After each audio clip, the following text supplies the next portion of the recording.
ও কি আহারা হাই গো ওলো ওলো যাহা হাই রশি বাসকা কৈলাস নগর হয়েছে মহাবলী, সে যে আমার পদধূলি নিবে বলে বসে আছো পূজাঞ্জলি সাজিয়ে, আমি সেই পূজা সহানন্দে বক্ষণ করিব। কোথায় কোথায় পার্বতী? প্রভু, কেন আপনি আমাকে স্মরণ করেছেন? আমি তোমাকে কেন স্মরণ করেছি জানতে চাও? হ্যাঁ বলুন প্রভু। জলদি করে তুমি আমাকে সেবা দাও, আমি তোমার সেবা ভক্ষণ করে আমি যাব কৈলাস নগর ধর্ম প্রচার করতে। প্রভু, সেবা আপনাকে দেব, তার আগে আমার একটি কথা। তা কেন? তোমার হাজার কথা আমি অবলম্ব মস্তকে পালন করি, তবেই যাব আমি কৈলাস নগর ধর্ম প্রচার করতে। প্রভু, আপনি যাবেন কৈলাসনগর ধর্ম প্রচার করতে, আমিও আপনার সঙ্গে যাব। এ কি বলছো তুমি? প্রভু, হঠাৎ করে তোমার মনে কেন তো হয়ে উঠেছে তুমি আমার সাথে যাবে কৈলাস নগর ধর্ম প্রচার করতে? কেন তুমি কি পারো না আমাকে স্বেচ্ছায় বিদায় দিতে? আমি যাব মানুষের কল্যাণের আলোচনা করতে। প্রভু, আমি তো কৈলাসনগর কখনো দেখিনি, তাই আমার সাথ জেগেছে, আমি আপনার সঙ্গেই যাব। কৈলাস নগর তুমি কখনো দেখোনি? না প্রভু। তাই তোমার সাথ জেগেছে, তুমি আমার সাথে যাবে কৈলাস নগর ধর্ম প্রচার করতে। হ্যাঁ প্রভু। যেতে পারো, আমার তিনটি শর্ত রয়েছে। বলুন কি শর্ত? তুমি কি পারবে আমার শর্ত তামিল করতে? কেন পারবো না, অবশ্যই পারবো। আমার প্রথম শর্ত হলো, আমার পুষ্পরথে সওয়ার হয়ে তুমি যখন আকাশ পথে গমন করবে তখন তুমি ওই পাতালপুরীতে দৃষ্টি রাখতে পারবে না। প্রভু, আপনার কথা আমি মেনে নিলাম প্রভু। দ্বিতীয় শর্ত, হ্যাঁ বলুন। আমার পুষ্পরথে সওয়ার হয়ে যখন তুমি আকাশ পথে গমন করবে আকাশের তারা পাতালের বালিগুলো না করতে পারবে না। প্রভু, আপনার কথা আমি কোনোদিনও অমান্য করিনি, আর আজও করব না। জানি পার্বতী। তিন নম্বর শর্ত, হ্যাঁ বলুন। তুমি তোমার কান খুলে শুনে রেখো, বলুন। আমি তোমাকে যেখানে রেখে ভক্তের বাড়িতে যাব সেখান থেকে ফিরে আসা পর্যন্ত এক পাও তুমি কোথাও যেতে পারবে না। প্রভু, আপনার কথা আমি অক্ষরে অক্ষরে পালন করে নিলাম। পার্বতী, বলুন প্রভু। তাহলে আর বিলম্ব নয়, তুমি তোমার অন্তরাকে বন্ধন করে আমার পুষ্পরথী স্বর হও, আমি তোমাকে এখান থেকে নিয়ে যাব সেই কৈলাস নগর ধর্ম প্রচার করতে। ঠিক আছে প্রভু, তাই চলুন। ও কি হা হা দা হাই গো ওলো ওলো যাহা হাই রশি বাসকা লাহাস ওহলো গরে।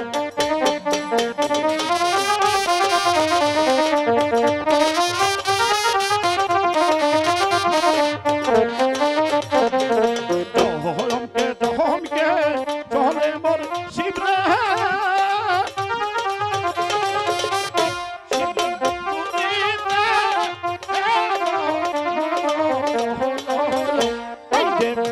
আজু পন্তের মাঝে কথা দিচ্ছে দহরসন।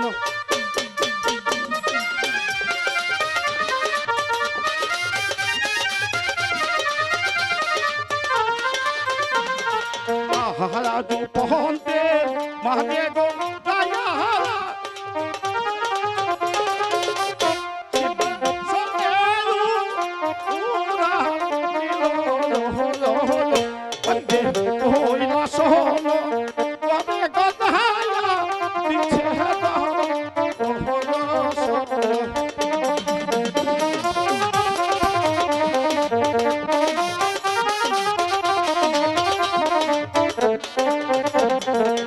পার্বতী, বলুন প্রভু। যে দেখো এই তো আমরা কৈলাস নগরে এসে পড়েছি, তুমি এখানে কিছুক্ষণ অপেক্ষা করবে, আমি যাব ভক্তের বাড়িতে, সেখান থেকে ফিরে আসা পর্যন্ত তুমি এক পাও কোথাও যেতে পারবে না।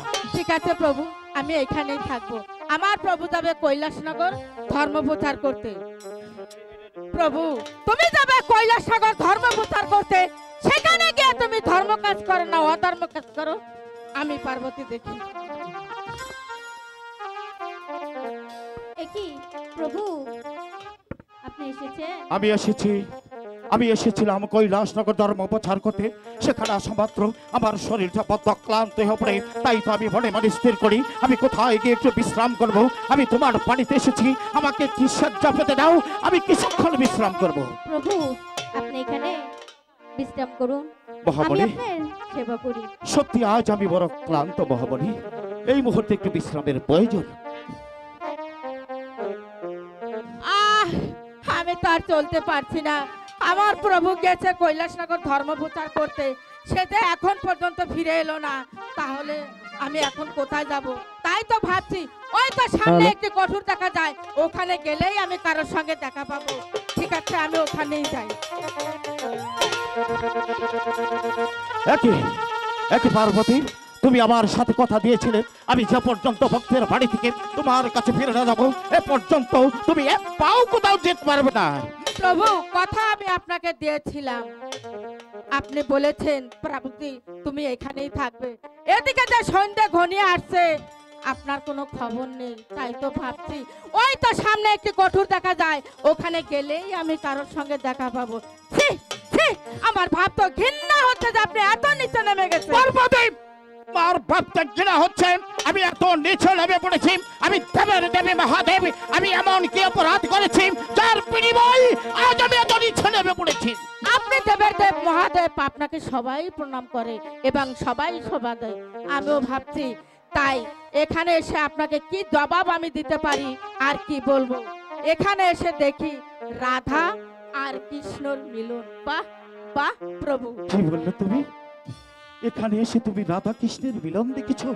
হ্যাঁ, আমি দেখেছি। কোথায় রাধা, কোথায় কৃষ্ণ?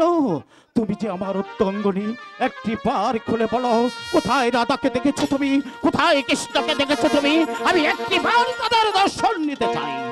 বাহ বাহ প্রভু, কোথায় রাধা আর কোথায় কৃষ্ণ তার আগে বলুন ওই নারীকে। জানতে চাও? হ্যাঁ, আমি জানতে চাই। এই নারীকে তুমি জানতে চাও?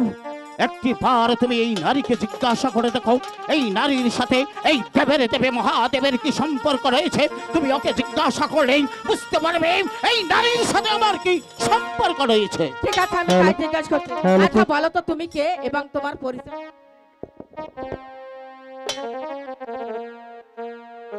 ওগো, বুঝতে পেরেছি তোমার নাম হচ্ছে মহামণি, তাই তুমি আমার কাছে ভুল করেছো এবং আমিও তোমার কাছে ভুল করেছি। তুমি আমাকে ক্ষমা করে দাও মা। মাগো, আপনি আমার কাছে ক্ষমা চাবেন না মা।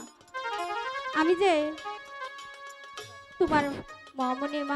মা ঠিক আছে, আমাকে- তাহলে তুমি এবার তোমার অবাগিনী মাকে ক্ষমা করে দাও। মাগো, মা কখনো মেয়ের কাছে কি ক্ষমা যেতে পারে? তোমার প্রভু। ক্ষমা যে আগেই হয়ে গেছে মা, তুমি আমাকে ক্ষমা করে দাও মা। ঠিক আছে প্রভু, আমি হয়তো মহামণিকে পার্বতী, চিনতে পারিনি, এবার- তাই মহামণিকে আমাকে ক্ষমা করে দিয়েছে এবং মহামণিকেও আমি ক্ষমা করে দিয়েছি। সত্যি মহামণি হ্যাঁ, তোমাকে ক্ষমা প্রভু। করেছে? পার্বতী, বলুন প্রভু। তুমি বড় মহৎ। মহামণি, তোমার মা জননী তোমাকে চিনতে পারেনি, তাই তো তোমাকে না চিনে না বুঝে অনেক কটু কথা বলে ফেলেছে। তোমার মাকে তুমি মার্জনা করে দিয়ে তুমি এখান থেকে চলে যাবে দেশ দেশান্তরী হয়ে। তবে একটি কথা মনে রাখবে, এই ধর্মের বাণী সকল ভক্তের কানে পৌঁছাতে পারলে তোমার স্থান হবে ওই স্বর্গধামে। মা, আমি তাহলে যাচ্ছি মা। বিদায় মহামণি। বিদায় বিদায় বিদায়, মহামণি। বিদায় বিদায়। প্রভু, আমার ভুল হয়েছে, আপনি ওঠো আমাকে ক্ষমা পার্বতী, করে ওঠো। দিন। মহামণি তোমাকে ক্ষমা করেছে, এই মহাদেব কি তোমাকে ক্ষমা না করে পারে? প্রভু, আর বিলম্ব নয়, তুমি তোমার অন্তরাকে বন্দন করে আমার পুষ্পরতে সর হও। আমি তোমাকে এখান থেকে নিয়ে যাব সেই পঞ্চপুর শহরে। ঠিক আছে প্রভু, তাই চলো। ও কি আহা হাই গো ওলো ওলো যাহা হাই রসি বাসকা পঞ্চপুর।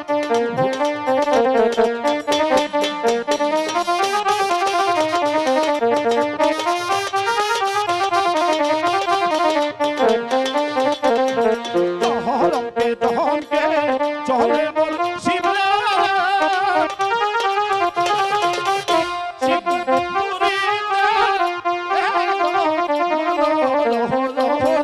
ওই যে হাতু কহতে বাদে কথা পিছে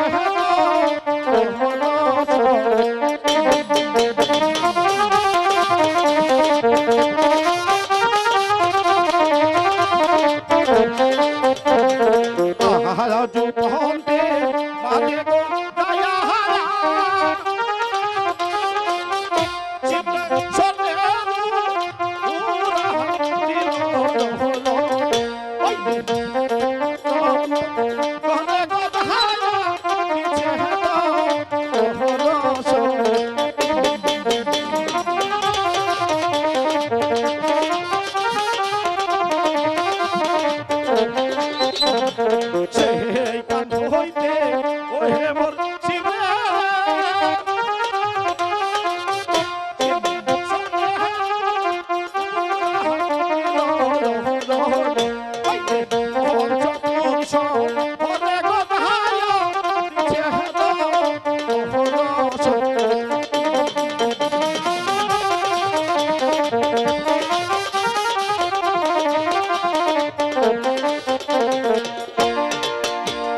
শিব গিয়েছিল পিতা, আমার ডাকে সারাদিন পিতা পিতা।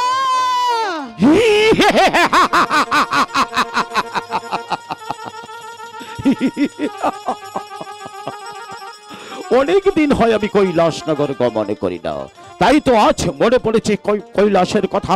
অনেক দিনকার স্থাপিত পাহাড় আমি শীতল করব, সেই কৈলাস। কি প্রতিদিন এই কমল বিল দিয়ে আমি যে কৈলাসনগর ধর্ম প্রচার করতে, এই কমল বিলে এমন কোন মর্মান্তিক দৃশ্য আমার চোখে বেশি আসেনি। আজ কেন এই কমল বিল আলোতে আলোকিত হয়ে আছে, এর যে কোনো বিহিত বুঝতে পারছি না। এর বিহিত না জানে আমি এখান থেকে এক পাও কোথাও যাব না। কে তুমি? তুমি কি মানব না দানব? যদি আমার কথাই সাড়া না দাও, আমি ভগবানের নামে দিব্যি খেয়ে বলেছি, এই কমল বিলের মাঝে আমি আমার হাতের ত্রিশূল দিয়ে আমি তোমাকে পুরে আমি দানব নই, আমি যে একজন মানুষ। মানুষ? হ্যাঁ গো।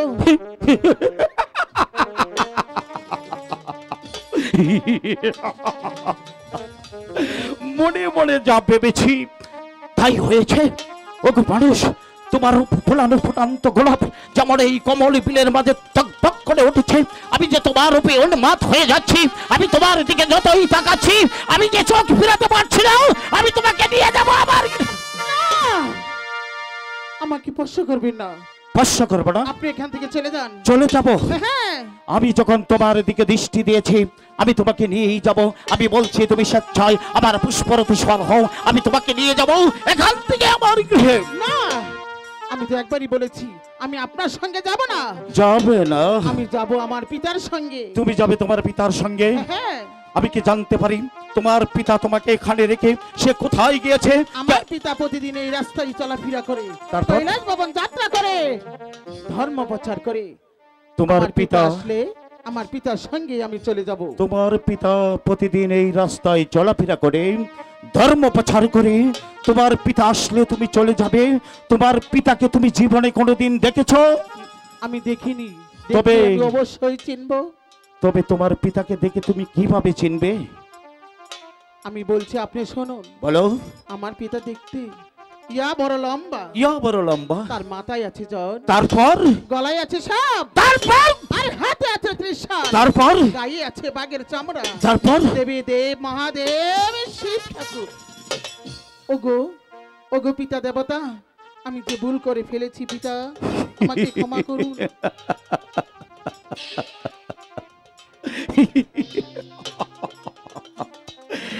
এই ছলনাময় কন্যা, তুই তোর সতীত্ব রক্ষা করার জন্য না গো পিতা, আমার হাতে তুই যা দেখেছিস, আমার পরনে যা দেখেছিস, তাই দেখে তুই আমাকে পিতা বলে স্বীকৃতি দিয়েছিস। তুই যতই ছলনা করিস না কেন, এই দেবের দেবী মহাদেবের হাত থেকে এমন কোন বীর পুলিশ নেই তোকে রক্ষা করবে। আমি তোকে আমি সত্যি করে বলছি আপনি আমার পিতা দেবতা। আমি তোর পিতা দেবতা হব কেন? আমার তো কিছুই মনে পড়ছে না। মনে পড়ছে না? তোর জন্ম কোথায় হয়েছে, কিভাবে হয়েছে, তোর জন্মের পরিচয় আমার কাছে খুলে বল। তা না হলে আমি ভগবানের নামে দিব্যি খেয়ে বলেছি, এই কমল বিলের মাঝে আমি তোকে পুরে বস্য করে দিই, তবেই যাবো আমার গৃহে ফিরে। ঠিক আছে পিতা দেবতা, আমি বলছি আপনি শুনুন। আপনি যখন কৈলাস ভবন যাত্রা করেছিলেন, কোথায়? পাখি পাখির মিলন হয়েছিল। তারপর? ওই মিলন দেখে আপনার আশাক হয়েছিল। ওই আশাকের ছুটে এক প্রামাণি পড়ে যায় পদ্মার পাতার উপর, পদ্মার নাল দিয়ে পাথাল লগর দিয়ে বসত থেকে আমাকে লালন পালন করে এতটুকু বড় করেছি। মনে পড়েছে? মনে পড়েছে? সব কিছুই মনে পড়েছে। অনেক দিন আগে আমি গিয়েছিলাম কৈলাসনগর ধর্ম প্রচার করতে। সেখান থেকে ফিরে আসার পথে আমার এক ফোঁটা আশা মনে পড়েছিল কমল বিলের মাঝে। সেখান থেকে যদি তোর জন্ম হয়ে থাকে, তুই যে আমার জাত সন্তান, আমি হয়েছি তোর জন্মদাতা পিতা, তাই তো তোর পিতা হয়ে আমি তোর সাথে যে খারাপ আচরণ করেছি, তার জন্য তোর হতভাগা পিতা ক্ষমা প্রার্থনা করছো মা। ওগো পিতা দেবতা, মা গো, আমি আপনাকে ক্ষমা করে দিয়েছি। সত্যি তুমি ক্ষমা করেছো? হ্যাঁ গো পিতা। তুমি যদি আমাকে ক্ষমা না করতে, স্বয়ং ভগবান আমাকে ক্ষমা করতো না। আমি দেবের দেবী মহাদেব, এই পৃথিবীর সবাই আমাকে দেবতা বলে স্বীকার করে একটি করে পালি পূজা দেয়। সেই দেবতা তার কন্যাকে না চিনতে পেরে অর্পণের বসতে তার কন্যাকে অনেক কটু কথা বলে ফেলেছে। ও গো মা, আমি যেতে চেয়েছিলাম ওই কৈলাসনগর কুচুরিপাড়া, আমি যাব না সেখানে। ভগবান তোমার দিদার মিলিয়েছে, আমি নিয়ে যাব, আমি তোমাকে নিয়ে যাবো আমার গৃহে। আমি যাব পিতা দেবতা। আমি তুলে দেব তোমাকে তোমার মায়ের হাতে। ঠিক আছে পিতা। আজ থেকে এই দেবের দেবে মহাদেবের কন্যা হিসাবে লালন পালন হবে। তুমি কি যাবে মা? হ্যাঁ গো পিতা। আখি বন্ধন করো। এই তো আমি আখি বন্ধন করছি। আমার পুষ্পরতি স্বর হও। এই তো সোয়ার হচ্ছি পিতা। আমি এখান থেকে তোমাকে নিয়ে যাব সেই পঞ্চপুর শহরে। এবার চলুন। ও কি আহা হাই গো হলো যাহা আইরা শিবাসকা পঞ্চপুর শহরে।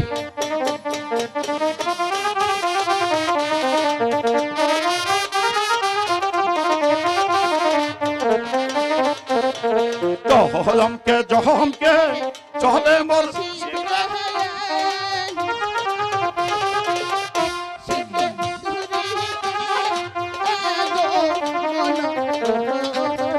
ওই যে হাত পহতে মাঝে গোদায়া পিছে তো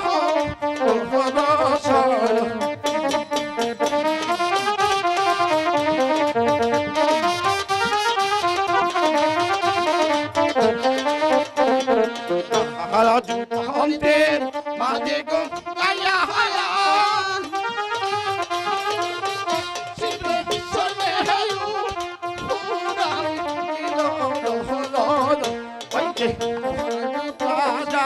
দেশে গোদায়া দিছে তো হলো সন।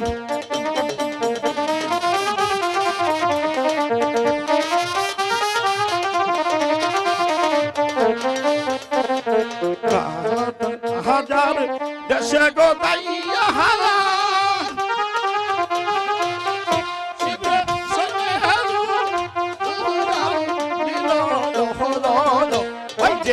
পঞ্চপুর হবে গোদাইয়া নিচে হ্যালো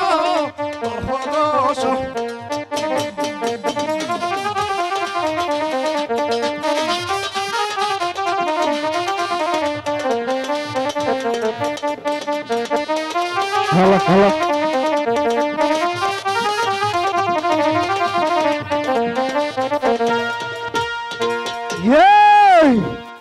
এই শিব ঠাকুর, এ কি দৃশ্য আমি দেখছি। আমরা তোমাকে দেবতা বলে মানতাম, এমনকি প্রতি বছরে তোমাকে একটি করে পুষ্পাঞ্জলি দিতাম। তুমি কিনা একটি বুড়ো লোক হয়ে রাস্তা দিয়ে নিয়ে যাচ্ছ একটি 12 বছরের যুবতী। তোমাকে তো দেবতা বলে মানবো দুরস্থান, একটি কলার চোছাও আমরা তোমাকে দেব না। তোমাকে জানাই শিব ঠাকুরের ধিক্কার, ধিক্কার। ছি ছি শিব ঠাকুর।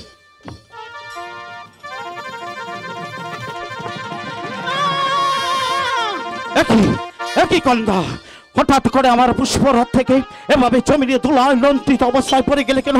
তোমার কি হয়েছে আমার কাছে খুলে বলো, আমি তোমার সুচিকিৎসার ব্যবস্থা করব। ওগো পিতা। বলো মা। আপনি কি শুনতে পারলেন না? কি শুনবো? ওই রাখাল কি বলে গেল? কি বলেছে? কি অপমান করে গেল পিতা দেবতা। এই কন্দা, বলুন। কে কি বলেছে সেদিকে কর্ণপাত না করে তুমি তোমার অন্তরাকে বন্ধন করে আমার পুষ্পরথী স্বর হও। আমি তোমাকে নিয়ে যাব এখান থেকে সেই পঞ্চপুর। আমি যাব না পিতা দেবতা। যাবে না? না না না। পিতার সাথে গৃহে যাবে। যাবার পথে হঠাৎ করে তোমার মনে কোন বাঞ্ছা হয়ে উঠেছে, তুমি যাবে না। তোমার কি অভিমান? ওগো পিতা দেবতা। বলো মা। আমি যেতে পারি, কিন্তু একটি কথা বলো কি? বলুন, আমার কথা আপনি রাখবেন। একটি কথা কেন? আমি তোমার জন্মদাতা পিতা, তুমি হয়েছ আমার ঔরসে জাত সন্তান। একটি কথা কেন, হাজার কথা হলেও আমি অবলম্ব মস্তকে পালন করি। তবেই তোমাকে নিয়ে যাব আমার গৃহে। আমি তোমার সম্মুখে দাঁড়িয়ে ভগবানের নামে কসম দিয়ে বলছি, এই পরাপণি ভাই তোমার সম্মুখে দাঁড়িয়ে কথা দিচ্ছি, এই দেবের দেবে মহাদেবের হাতে যা চাবে আমি তোমাকে তাই দেব। ওগো পিতা দেবতা, বলো না আমি বেশি কিছু চাবো না, কি চাবে মা? শুধু চাবো আপনার যে অষ্টকোটি কালো লাগ আছে আছে? সেগুলো আমার হাওলা করে দিতে হবে। না কেন? না কেন পিতা?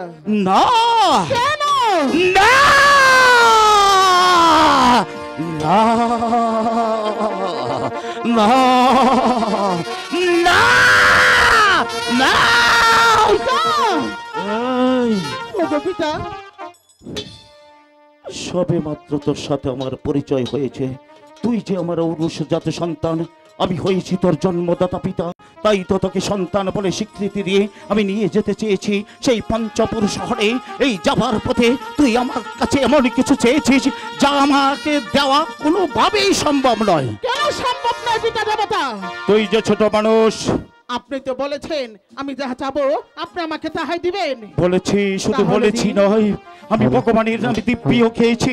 আমি এই ভরা পূর্ণিমায় তোর সম্মুখে দাঁড়িয়ে কথাও দিয়েছি, তুই আমার কাছে যা চাবি আমি তোমাকে তাই দেব।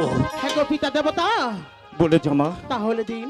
এত বড় বাড়ি জিনিস না চেয়ে তুমি তোমার পিতার কাছে তুমি যা চাবে তাই পাবে। আমি অন্য কিছু নেব না পিতা দেবতা। নিবে না? আপনি যদি শর্তের দেবতা হয়ে থাকেন তাহলে দিতে হবে পিতা।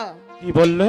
হ্যাঁ গো পিতা, আমি সত্যের দেবতা হয়ে থাকলে তোর শর্ত আমার পালন করতেই হবে। অবশ্যই করতে হবে। আমি পালন করতে পারি, আমার 3টি শর্ত আছে। বলুন আপনার শর্ত পিতা দেবতা। পারবে তুমি আমার পারবো। শর্ত তামিল করতে? পারবো পিতা। আমার প্রথম শর্ত হলো, বলুন। এই কলির যুগে যার এক মায়ের এক সন্তান আছে তাকে তুমি এই কালো লাগ দিয়ে কোনোদিন ধ্বংসন করতে পারবে না। ঠিক আছে পিতা দেবতা। দ্বিতীয় আমি শর্ত, ধ্বংস করবো না। যার নুন খাবে তার জীবন ভরে গুণ গেতে হবে, তার সাথে কোনোদিন নিমুখারামি করা যাবে না। আমি করবো না পিতা দেবতা। 3 নম্বর শর্ত, বলুন। যাবার বেলায় বলবো, তার আগে তুমি ওখানে বসে যাও। আমার অধীনে যত লাগ আছে এই মুহূর্তে দেখে আমি তোমার অধীন করে দিয়ে যাব। তবে একটি কথা মনে রাখবে, তোমার পিতার সাথে তুমি যে অঙ্গীকার দিয়েছ এই অঙ্গীকার যদি তুমি তামিল না করতে পারো, আমি যেখানে যে অবস্থায় থাকি না কেন সেখান থেকে এসে আমার দেওয়া কালো লাগ ছিনিয়ে নেব। ঠিক আছে পিতা দেবতা, বসে যাও। আপনার কথা আমি অক্ষর অক্ষরে পালন করব। ভোলানাথ, এই মহাদেবের ডাকি ছুটি আয় কাল লাগিনি লাগ আয় আয় লাগিনা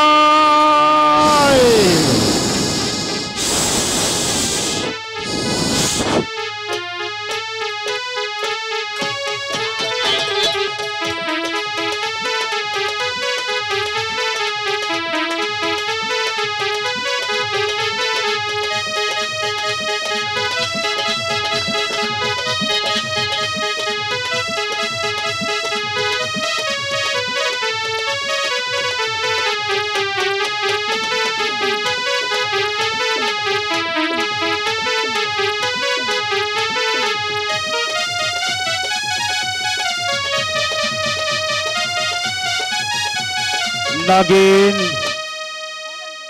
এতদিন ছিলি তুই আমার, আজ থেকে হবি তুই আমার কন্যার।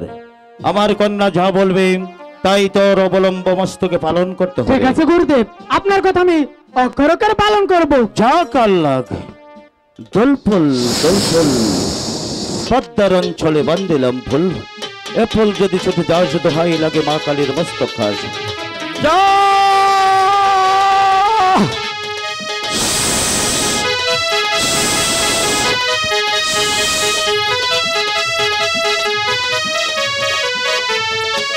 ওগো কন্যা, বলুন। এতদিন ছিল এই কালো লাগ আমার অধীনে, হ্যাঁ গো পিতা। আজ থেকে তোমার অধীন হয়ে গেল। তুমি আমার সাথে অঙ্গীকার দিয়েছ,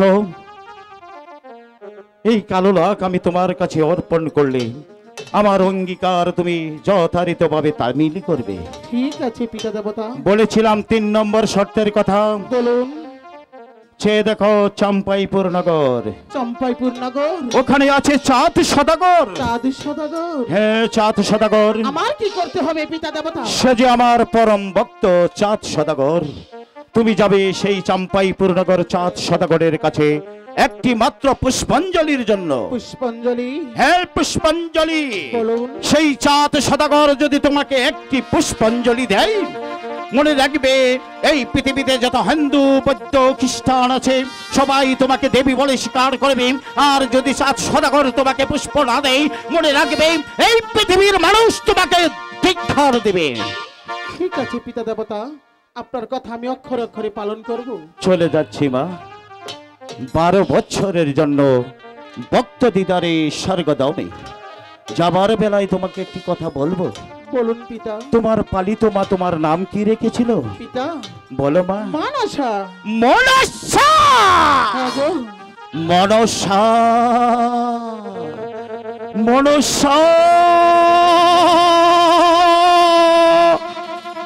দেবী। হ্যাঁ গো পিতা। আমি তোমার জন্মদাতা পিতা, তাই তো তোমার পিতা হয়ে আমি এই পৃথিবীতে এমন একটি নাম রেখে যাব যে নাম ইতিহাসের পাতায় স্বর্ণাক্ষরে লেখা থাকবে, যে নাম গিজরা মন্দিরে থাকবে, যে নামের উপর শত শত হিন্দু বৌদ্ধ খ্রিস্টান সবাই তোমাকে তোমার পদস্থলে পুষ্পাঞ্জলি ঢেলে দেবে। তাই তো তোমার পিতার দেওয়া নাম এই জগৎ জুড়ে থাকবে পদ্মা। পদ্মা দেবী। পদ্মা দেবী। দেবী। ওরে নাগ, এতদিন ছিলি কার অধিকারী, আজ থেকে আমার অধিকারে আমি যা বলবো তোর তাহাই করতে হবে। এই মুহূর্তে চলে যাও ওই রাখালের কাছে। রাখাল আমাকে নিন্দা করেছে, অপমান করেছে, অপমানের প্রতিশোধ আমি নেব। আমি আসছি, আসছি রাখাল, আসছি।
হলো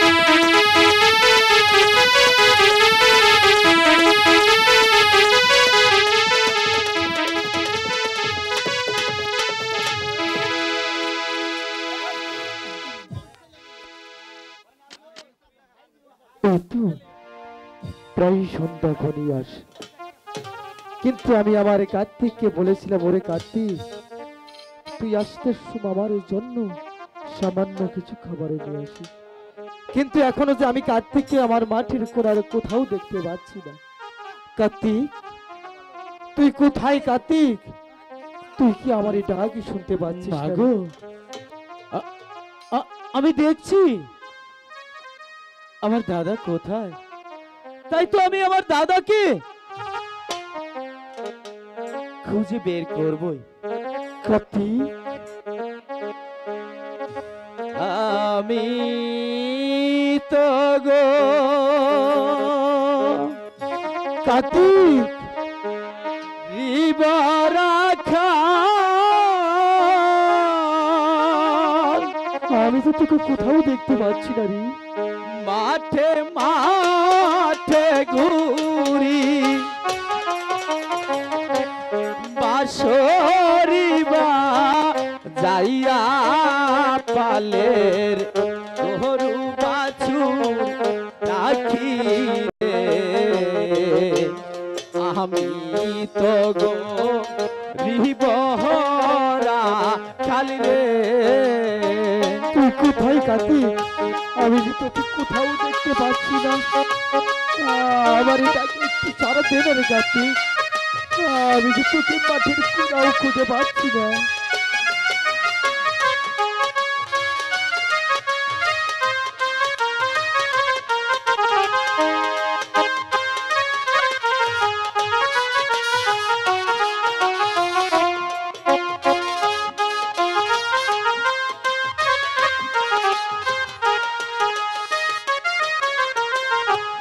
কান্দে আমার পাশের বাসি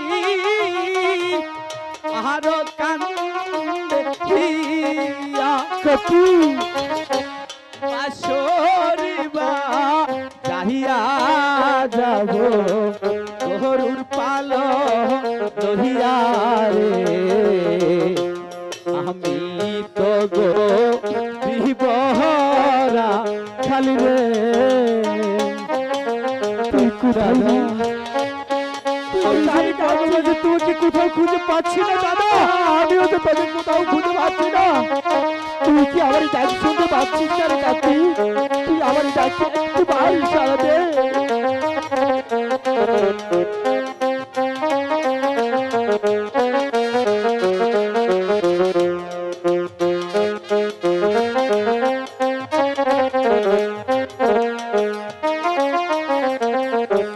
গরু বাছু আমার বন্ধু আরো বন্ধু বাসি কার্তিক, খেতে রয়া আহিলে বসে বাজাই বাসের বাসি রে। আমি তো গো বিবহরা খালি রে। আমি তো বুঝতে পারছি তুই মাঠে রাস্তার পাশেই আছিস। কোথাও দাদাকে খুঁজে পাচ্ছি না, কিন্তু তুই আমার ডাকে সাড়া দে না। আমি তো তোকে খুঁজে খুঁজে হরান হয়ে যাচ্ছি। তুই একটিবার আমার ডাকে সাড়া দে রে কার্তিক।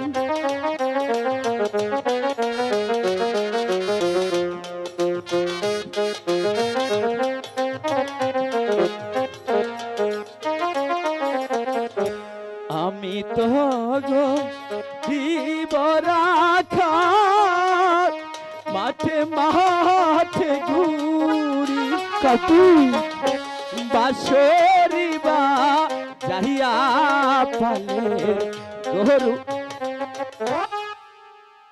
দাদা, কার্তিক, আমি তোমাকে খুঁজতে খুঁজতে বড্ড ক্লান্ত হয়ে পড়েছি তুই দাদা। আমাকে খুঁজতে খুঁজতে আর বড্ড তুমি ক্লান্ত এখানে হয়ে- বসে আছো? আচ্ছা দাদা, বল। আমরা যে গরিব মানুষ তাই না? হ্যাঁ, এখন তো আমি অনেক বড় হয়েছি তাই না? তুই তো বড় হয়ে গেছিস। তোমার আর পরের বাড়িতে কাজ করতে হবে না। আমি আমি আজ থেকে গরু রাখবো, মাঠে মাঠে গরু চড়াবো, আর তুমি বসে বসে খাবে। তুই কেমন? পারবি না কার্তিক। কেন পারবো না? তুই এখন অনেকটাই ছোট। কি বলেছো তুমি? হ্যাঁ কার্তিক, এই দেখো আমি অনেক বড় হয়েছি।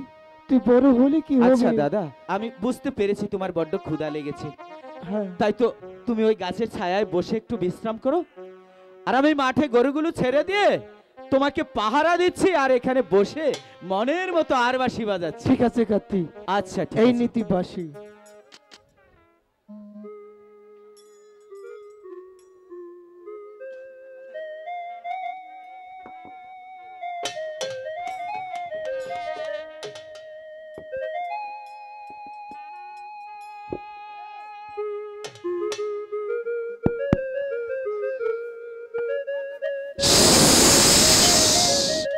ওরে রাখালের বাচ্চা, আমি আসি তোর সুবের বংশ নির্বংশ করতে। তুই ঘুমা গাছি।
মাগো,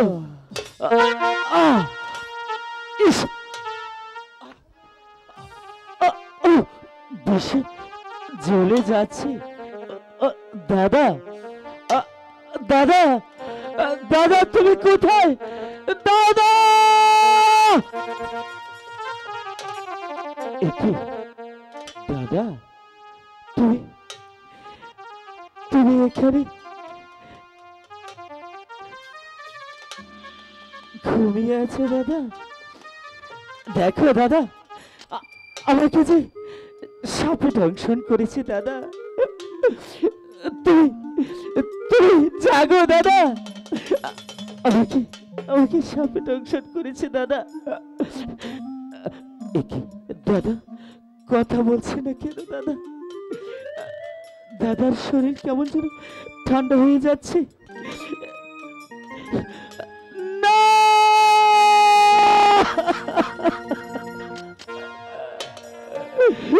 ও ঠাকুর, একটু বড় অপরাধ করেছি, আমাদেরকে সাপ দিয়ে দংশন করালে। মা, মাগো, তুমি একবার এসে দেখে যাও।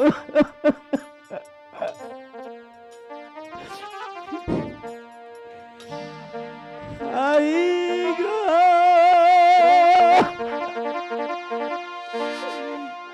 কোথায় রইলেন তোরা মাগো, মাগো, দেখলে না আয়া সিয়া গো, মাগো, দাদা, আমি যে আর বিশ্বের জ্বালা সইতে পারছি না দাদা।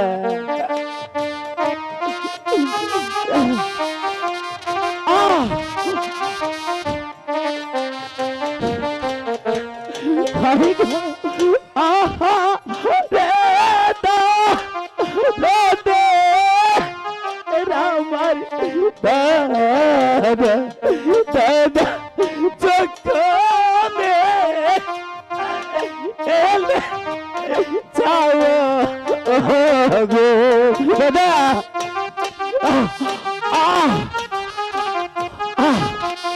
আমি বেশি জ্বলে যাচ্ছি মাগো।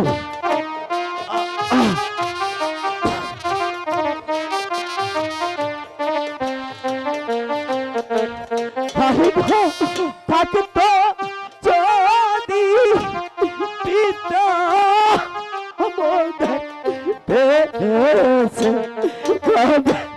তুলালো ওই তো তুলে গো বাবু বিষে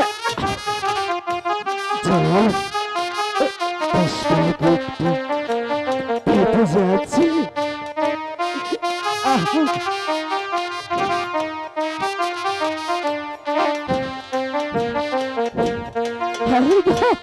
পাতা ব্যথা দিদা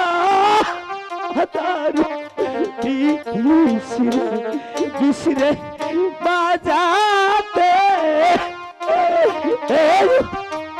দিল রে বাবু